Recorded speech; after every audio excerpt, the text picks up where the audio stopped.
Hello అండి, అందరికీ నమస్కారం. సమ్మర్ అంటేనే మనకి మామిడికాయలు గుర్తుకొస్తాయి. మామిడికాయలు అంటే సంవత్సరం తరబడా నిలువ ఉండే ఆవకాయ పచ్చడిని పెట్టుకుంటాము. అయితే ఈ పచ్చడి పెట్టుకోవడానికి నేను ఏమేమి తయారు చేసుకున్నానో చూద్దామా? ఆవకాయ పచ్చడి కోసం మేము ఏమేమి తీసుకున్నామో చూపిస్తా.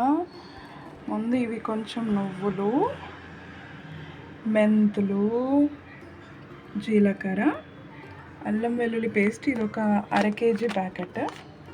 మళ్ళీ కారం పొడి, ఇది మంచిగా దంచిన కారం పొడి, దంపుడు కారం పొడి అంటారు కదా అది. Salt packet and double refined పల్లి నూనె అనమాట. అండ్ దెన్ మెయిన్ ఆవాలు, ఆవకాయ పచ్చడి కాబట్టి ఆవ పొడి ఉండాలి, ఆవాలు. సో ఇది ఇప్పుడు మేము చేయబోయే ఆవకాయ పచ్చడికి మనం యూజ్ చేయబోయే ఇంగ్రీడియంట్స్. ముందుగా మనము ఆయిల్ వేడి చేసి పెట్టేసుకుందాము, ఎందుకంటే ఇది చల్లబడ్డాకే మనం దీన్ని వాడగలము. కనీసం గోరువెచ్చగా అన్న అవ్వాలి. అయితే ఈ ఆయిల్ని స్టవ్ మీద పెట్టి కేవలం మీడియం ఫ్లేమ్లో కమ్మటి వాసన రాగానే మనం దాన్ని ఆఫ్ చేసేసుకోవాలి.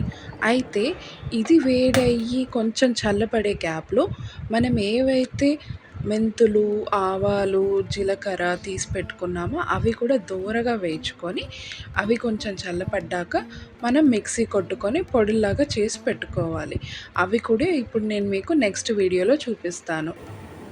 ఇక్కడ చూసారా, నేను ఒకదాని తర్వాత ఒకటి, ఇది ఆవ పొడి, అలాగే ఇది నువ్వుల పొడి, అది మెంతి పొడి, ఆ తర్వాత జీలకర్ర పొడి, ఆ తర్వాత ఆవ పొడి, ఇలా అన్ని పొడులు చేసి కొన్ని వెల్లుల్లి రెమ్మల్ని కూడా ఒలిచి పెట్టుకోండి.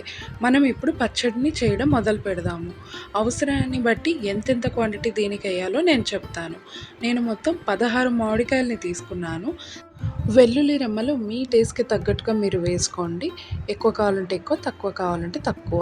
అయితే నువ్వుల పొడి చేసుకుందంతా నేను ఇందులో వేసుకున్నాను.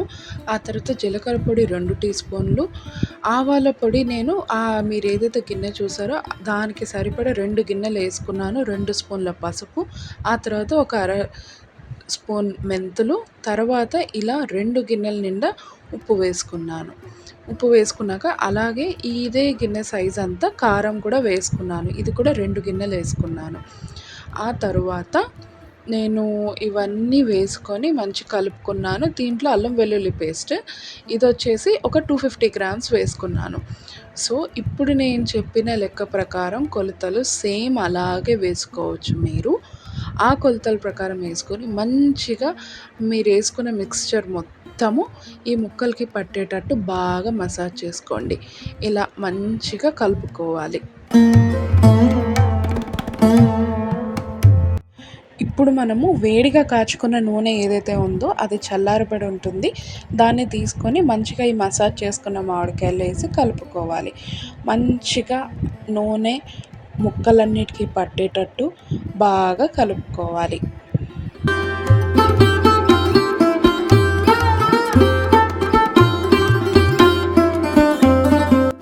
అలా మంచిగా కలుపుకున్నాక వీటిని 3 రోజుల పాటు ఒక ఎయిర్ టైట్ మూతలాగా పెట్టేసి గాలిపోకుండా ఉంచేయాలి. ఆ తర్వాత 3వ రోజు మూత తీసి ఆయిల్, ఉప్పు, కారం సరిపోయిందో లేదో రుచి చూసుకొని అంతే, మీ ఆవకాయ పచ్చడి రెడీ. నేను ఇలా జాడీలో నింపి పెట్టుకున్నాను. సో ఇంకా అందరు ఇష్టంగా ఎప్పుడు కావాలంటే అప్పుడు అన్నంలో పెట్టి కలుపుకొని తింటాం. మీరు కూడా నేను చెప్పిన కొలతలతో ట్రై చేయండి, చాలా బాగుంటుంది.